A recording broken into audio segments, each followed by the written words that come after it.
بسم اللہ والصلاة والسلام علی رسول اللہ وعلی آلہ وصحبہ اجمعین رب اشرح لی صدری ویسر لی امری واحلل عقدۃ من لسانی یفقہوا قولی اللہم انا نسألک علما نافعا ورزقا طیبا وعملا متقبلا آمین یا رب العالمین۔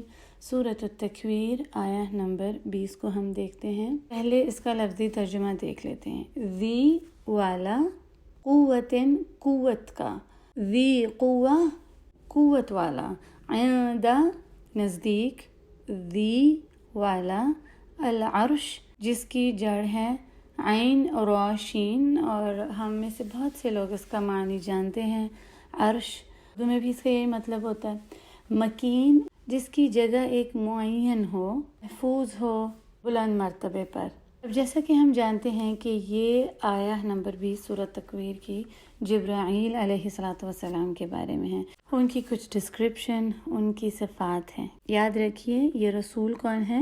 یہاں پر رسول کا ذکر ہے، وہ رسول اللہ صلی اللہ علیہ وسلم نہیں، وہ تو آگے آیات میں آئے گا رسول اللہ صلی اللہ علیہ وسلم کا ذکر، لیکن ان آیات میں جس رسول کا ذکر ہے وہ کون ہے؟ رسول اللہ صلی اللہ علیہ وسلم کے ایک صحاب میں سے ہیں، ان کی کمپینین، ان کے ساتھی، رسول اللہ صلی اللہ علیہ وسلم کے مددگار، ان کو سکھانے والے، ان کی ٹیچر، ان کے استاد، ان پر وحی پہنچانے والے جبریل علیہ السلام۔ اور رسول اللہ صلی اللہ علیہ وسلم ان فرشتے کے بارے میں فرماتے ہیں ولی من الملائکہ جبریل، تمام فرشتوں میں سے جو میرے ولی ہیں، میرے ساتھی، دوست، کمپینین، مددگار، سپورٹر، وہ جبریل علیہ السلام ہے۔ اور اس کے بارے میں ہم پچھلے لیسنز میں سمجھ چکے ہیں، جان چکے ہیں کہ یہ رسول اللہ صلی اللہ علیہ وسلم کی ایک سنت میں سے ہے کہ فرشتوں کے ساتھ رہنا، اور ہم سیکھ چکے ہیں کہ ہم اس سنت کو کیسے ریوائیو کریں، ہم اس سنت کو کیسے لے کر آئیں اپنی زندگی میں کہ فرشتے بھی ہمارے ساتھی بن جائیں۔ تو وہ چھوٹی چھوٹی ہم نے کچھ چیزیں جانی تھیں، سیکھی تھیں رسول اللہ صلی اللہ علیہ وسلم کی زندگی سے، اور جو انہوں نے ہمیں بتائیں تاکہ ہم بھی فرشتوں کو اپنا ساتھی بنا سکیں۔ امید ہے کہ آپ نے اس کے اوپر عمل کیا ہوگا، اور جو دعائیں ہم نے کچھ سیکھی تھیں ان کو یاد کیا ہوگا۔ اب آج کی جو آیا ہے اور اگلی جو آیا آئے گی اس میں جبریل علیہ السلام کا ذکر ہے، اور ہم انہی کے بارے میں کچھ باتیں جانیں گے، ان کی صفات جو قرآن و حدیث سے ہمیں ملتی ہیں۔ اس آیہ سے ہمیں پتہ چلتا ہے کہ اللہ سبحانہ و تعالی، اللہ جل جلالہ، جبریل علیہ السلام کو عزت دیتے ہیں، انہیں ایک آنر دیا ہے، بہت ہی زیادہ بلند مرتبہ کا ان کو بتایا ہے، اور رسول اللہ صلی اللہ علیہ وسلم بھی جبریل علیہ السلام پر صلوات بھیجتے تھے۔ اکثر احادیث میں آیا ہے کہ رسول اللہ صلی اللہ علیہ وسلم ان کو جبریل صلی اللہ علیہ وسلم کہہ کر بلاتے تھے۔ سبحان اللہ، انہیں بہت ہی زیادہ عزت اور عظمت دی گئی۔ اب ہم نے پچھلے آیا میں جانا کہ جو رسول یعنی جبریل علیہ السلام اس قرآن مجید کو لے کر آتے ہیں وہ بہت ہی کریم، عزت والے، عظمت والے ہیں۔ نہ صرف وہ کریم ہیں بلکہ بہت زیادہ قوت والے ہیں۔ ذی قوہ، ذی قوت آیا ہے، ان کے پاس بہت ہی زیادہ طاقت ہے، کیونکہ ان کے اوپر جو کام سپرد کیا گیا ہے وہ کوئی آسان کام نہیں ہے، ان کی جاب بہت ٹف ہے، اسی لیے وہ طاقت والے ہیں۔ اور کوئی بھی میسج اگر پہنچانا ہو، کسی کا سیکیورلی میسج پہنچانا ہو، تو جو ارسال کرنے والا ہوتا ہے، جو میسنجر ہوتا ہے، اس میں دو کوالٹیز ہوتی ہیں۔ ایک تو وہ قوت والا ہو، طاقت والا ہو، تبھی وہ سیکیورلی حفاظت کے ساتھ پہنچا سکے گا میسج، اور دوسرا وہ امانت دار بھی ہو، جس کا ہم انشاءاللہ تعالیٰ اگلی آیہ میں دیکھیں گے۔ اس آیہ میں ہم ان کی قوہ کے بارے میں جانیں گے، ان کی طاقت کے بارے میں، اور انشاءاللہ تعالیٰ ہم آج اتنا ہی جانیں گے۔ ذی قوہ کے بارے میں ہم اس کو ڈیٹیل میں دیکھیں گے۔ اب سب سے پہلے تو دیکھیں، ہم جانتے ہیں کہ جبریل کا مطلب کیا ہے۔ جبریل علیہ السلام کے نام کو ہم جانتے ہیں۔ کیا آپ جانتے ہیں کہ جبریل کا مطلب کیا ہے؟ اس کی دو امپلیکیشنز آتی ہیں۔ پہلی تو یہ کہ جبریل جبرا سے نکلا ہے، جس کا جڑ جو ہے، روٹ ہے، وہ جیم با را ہے، جبر سے۔ کبھی آپ نے سنا ہے جبار تو سنا ہوگا نا۔ اللہ سبحانہ وتعالی کے نام اور صفات میں سے ایک نام ہے الجبار۔ اللہ سبحانہ وتعالی جبار ہیں۔ اللہ سبحانہ وتعالی کے اس نام اور صفت کا کیا مطلب ہے؟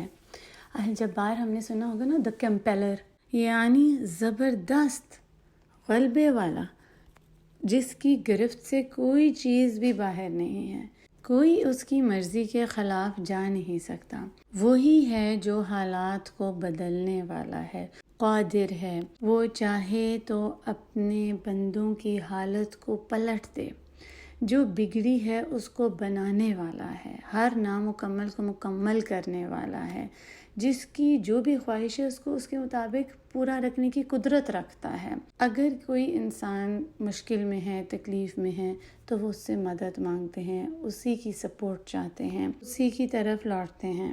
اور ہم اکثر دعاؤں میں یہ دعا مانگتے ہیں، وجبرنی، میری مدد کر، مجھے سپورٹ کر، میری ضرورت کو پورا کر۔ اللہ سبحانہ وتعالی سے اس دعا کو مانگتے ہیں، کیونکہ وہی ہے جو ہماری مشکلات کو دور کر سکتا ہے، ہماری ہر ضرورت کو پورا کر سکتا ہے، ہماری تکلیفوں کو دور کر سکتا ہے، وہی ہے جو مدد بھیجتا ہے۔ اسی لیے ہم کہتے ہیں وجبرنی، اور میرے نقصان کو پورا کر۔ اپنی نمازوں میں، اپنی صلاح میں، سجدوں کے درمیان جو ہم دعا مانگتے ہیں، اس میں آتا ہے نا وجبرنی۔ اگر کسی کو یہ دعا نہیں آتی اور نہیں پڑھتے تو آج سے اس دعا کو یاد کریں اور اس دعا کو سجدوں کے درمیان مانگا کریں۔ اللہم اغفر لی وارحمنی واہدینی وجبرنی وعافنی وارزقنی وارفعنی۔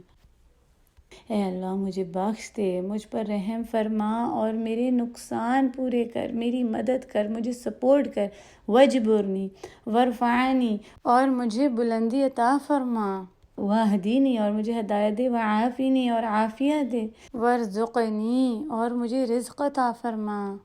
سبحان اللہ۔ تو یہ دعا بہت ہی خوبصورت ہے، اور ہم اس کو یاد کر کے اپنی 5 نمازوں میں ضرور سجدوں کے درمیان مانگیں۔ اور پھر رکوع کی کیا تسبیح ہے جو رسول اللہ صلی اللہ علیہ وسلم رکوع میں پڑھتے تھے؟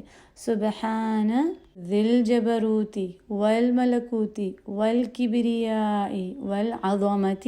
اس تسبیح میں کون سا لفظ آیا ہے جو الجبار سے ملتا ہے؟ جیم با را، جس کا روٹ ہے، جس کے بارے میں ہم جان رہے ہیں، ذی الجبروت، طاقت والا، ہر چیز پر جو قادر ہو، جس کے پاس یہ طاقت ہے کہ وہ بدل دے حالات کو۔ تو ہم بھی اللہ سبحانہ وتعالی جو الجبار ہے اس سے مانگیں، اس کی طرف لوٹیں۔ جب ہمیں کوئی تکلیف ہو، مشکل ہو، ہم اللہ سے ہاتھ اٹھا کر دعا مانگیں۔ جب بھی کسی کے اوپر ظلم ہوتا ہے، زیادتی ہوتی ہے، اور ہم دیکھتے ہیں ہم کمزور ہیں، ہمارے میں اتنی طاقت نہیں ہوتی، بعض اوقات مشکل ہوتا ہے، امپاسبل ہوتا ہے، ناممکن ہوتا ہے کہ ہم کسی کی مدد کر سکیں، تو ہم ہاتھ اٹھا کے الجبار سے دعا مانگیں، کیونکہ وہی ہے جو ہماری حفاظت کرنے والا ہے، وہی ہے جو مشکل حالات کو پلٹ دینے والا ہے، بدل دینے والا ہے۔ جب بھی کوئی مصیبت آئے، تکلیف آئے، پریشانی ہو، اگر ہم کبھی اپنے مسلمان بہن بھائیوں پر ظلم ہوتا ہوا دیکھتے ہیں، ہم الجبار کو پکارتے ہیں۔ ہم نمازوں میں کیا پڑھتے ہیں؟ دعا القنوت نازلہ، کیونکہ صرف اسی کے پاس طاقت ہے کہ وہ ظالم کو روک سکے، ظلم کو ہٹا سکے۔ سنن ابی داؤد میں ہے کہ رسول اللہ صلی اللہ علیہ وسلم کو جب بھی کسی سے خوف محسوس ہوتا تھا تو وہ یہ دعا پڑھتے تھے، جس کے الفاظ ہیں اللہم انا نجعلک فی نحورہم ونعوذ بک من شرورہم۔ اے اللہ سبحانہ وتعالی، ہم آپ کو اپنا شیلڈ بناتے ہیں، ڈھال بناتے ہیں، اور ہم آپ ہی کی پناہ لیتے ہیں ہر قسم کے شر سے۔ ہم ان دعاؤں سے اللہ سبحانہ وتعالی کو پکاریں، ان دعاؤں کو ہم یاد کر لیں، اور اگر کبھی بھی کوئی ڈر محسوس ہو، کوئی پریشانی ہو، تو 4 الفاظ کی ایک چھوٹی سی دعا ہے، اللہم اکفینیہم بما شئت، یا اللہ مجھے محفوظ کر دے جیسا تو چاہے۔ اللہ سبحانہ وتعالی ہم سب کو محفوظ رکھیں، تمام مسلمانوں کو جہاں پر بھی ہیں اللہ سبحانہ و تعالیٰ ان کی حفاظت کریں، اللہ سبحانہ و تعالیٰ ان کو سپورٹ کریں، ان کی مدد بھیجیں اور ان کے لیے کافی ہو جائیں۔ اللہ سبحانہ و تعالیٰ کی تو بہت بڑی بڑی آرمیز ہیں فرشتوں کی، جو اتنے طاقتور ہیں کہ ہم سوچ بھی نہیں سکتے۔ اللہ سبحانہ و تعالیٰ اپنے فرشتوں کے ذریعے مدد بھیجتے ہیں، اور ان تمام فرشتوں میں جو سب سے زیادہ طاقتور ہیں وہ جبریل علیہ السلام ہیں، جن کا ذکر اس آیہ میں آیا ہے، ذی قوہ۔ یہ وہ فرشتے ہیں جو ڈیل کرتے ہیں ان لوگوں سے جو اللہ کے نافرمان، ناشکرے لوگ ہوتے ہیں، اور جو اللہ کے پیغام کا انکار کر دیتے ہیں، کفر کرتے ہیں، جو ظالم ہیں۔ جبریل علیہ السلام اتنی قوہ والے ہیں کہ ان کے ایک پر سے قوم لوط کیسی تباہ ہو گئی، حشر ہو گیا اس کا۔ ان کی ایک چیخ سے قوم ثمود مٹ گیا اس دنیا سے۔ اللہ اکبر، اتنے طاقتور ہیں وہ۔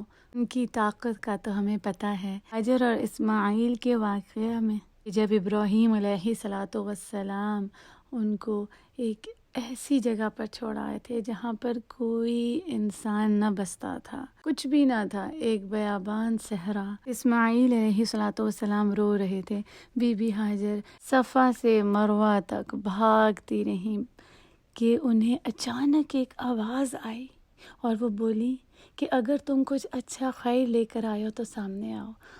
یہاں پر جبرائیل علیہ السلام اپنے پاؤں کی ایڑی زمین کو مارتے ہیں اور ایسا پانی نکلتا ہے سبحان اللہ، جو آج تک ہم بھی پی رہے ہیں۔ اللہ اکبر، اتنی زیادہ مقدار میں وہ پانی نکلا کہ رسول اللہ صلی اللہ علیہ وسلم فرماتے ہیں کہ بی بی ہاجر نے اس پانی کے آس پاس نشان سا بنا دیا، کچھ جیسے کنویں کی شکل بناتے ہیں ویسے دے دی۔ اگر وہ یہ نہ کرتی تو پوری زمین کے ہر حصے کو اس پانی نے چھوا ہوتا۔ سبحان اللہ، صرف ان کی ایڑھی زمین پر لگی تھی۔ اور آپ جانتے ہیں کہ آج ریسرچ بتاتی ہے کہ یہ جو کنواں ہے صرف 8/3 ہے بس، اور اس میں سے 8,000 لیٹر پر سیکنڈ پانی نکلتا ہے ہر روز، اور وہ ختم ہی نہیں ہوتا۔ اللہ اکبر۔ اور اس کی ہم فضائل تو جانتے ہی ہیں زمزم کے پانی کے۔ تو اتنی طاقت والے یہ فرشتے ہیں، ذی قوہ، طاقت والے۔ اور سورہ نجم کی بھی آیا 5 میں آتا ہے شدید القوہ، بلکہ آپ سورہ نجم کے پہلے پیسج کو، پہلی 10 آیات کو پڑھ ہی لیجئے گا۔ اس کا پہلا پیسج اور سورہ تکویر کا یہ آخری پیسج ملتا جلتا ہے۔ یہ ہیں اللہ سبحانہ و تعالیٰ کی فرشتے جبریل علیہ السلام۔ اور دوسری بھی کتابوں میں ان کو گاڈ کا ایک پاورفل کریچر بتایا گیا ہے کہ یہ اللہ کی ایک طاقتور مخلوق ہیں۔ جیسے کہ بائبل میں ان کا آتا ہے گیبریل یا گیبریل، کیونکہ ہیبرو میں گبر کا معنی ہوتا ہے طاقت، تو یہ ایک ہیبرو لفظ ہے۔ اور ہم نے جبر کو دیکھ لیا ہے نا، ہم نے وہاں سے سیکھ لیا، اس کا معنی بھی جان لیا۔ اور انشاءاللہ تعالیٰ اب آپ کو بھولے گا نہیں، کیونکہ ہم نے ڈیٹیل میں دعائیں بھی دیکھی جن کو انشاءاللہ تعالیٰ آپ یاد کریں گے، اور اللہ سبحانہ و تعالیٰ کا ایک نام اور صفت اور سیکھا، الجبار۔ دیکھیں اللہ سبحانہ و تعالیٰ کے، الجبار کی، الخالق کے ایک یہ تخلیق ہیں فرشتے جو بہت ہی طاقتور ہیں۔ لیکن چاہے مخلوق کتنی بھی طاقتور ہو، وہ اپنے خالق کا، اپنے رب کا بندہ ہی رہتا ہے۔ تو یہاں سے میں آپ کو جبرائیل کا دوسرا مطلب بتا دیتی ہوں۔ جبرا کا مطلب ہے عبد، اور ایل کہتے ہیں اللہ سبحانہ و تعالیٰ کو۔ جبرا عبد، ایل اللہ، جبریل عبد اللہ، اللہ کا بندہ، اس کا سرونٹ۔ سبحان اللہ، یہ ہے دوسرا معنی۔ ان کے نام کو ہم پروناؤنس کیسے کرتے ہیں، جو ہمیں مختلف قرأت سے پتہ چلتا ہے، اور ان کو ہم ایسے پروناؤنس کر سکتے ہیں: جبریل، جبرائیل، جبرائیل، جبرین۔ انشاءاللہ تعالی اس آیہ کا جو باقی کا حصہ ہے وہ ہم اگلے ہفتے دیکھیں گے، اس کو سیکھیں گے، اس کو جانیں گے۔ اس سبق کو اچھی طرح آپ سمجھیں اور اس کی دعائیں یاد کریں، کیونکہ بہت ضروری ہے اس سبق کو سمجھنا۔ اللہ سبحانہ وتعالی ہمیں توفیق عطا کریں کہ ہم دین کو صحیح طرح سیکھ سکیں، سمجھ سکیں اور اس پر عمل کر سکیں اور اللہ کو ہم راضی کر سکیں۔ آمین یا رب۔ بارک اللہ لی و لکم فی القرآن الحکیم ونفعنی و ایاکم بالآیات و ذکر الحکیم۔ السلام علیکم ورحمۃ اللہ وبرکاتہ۔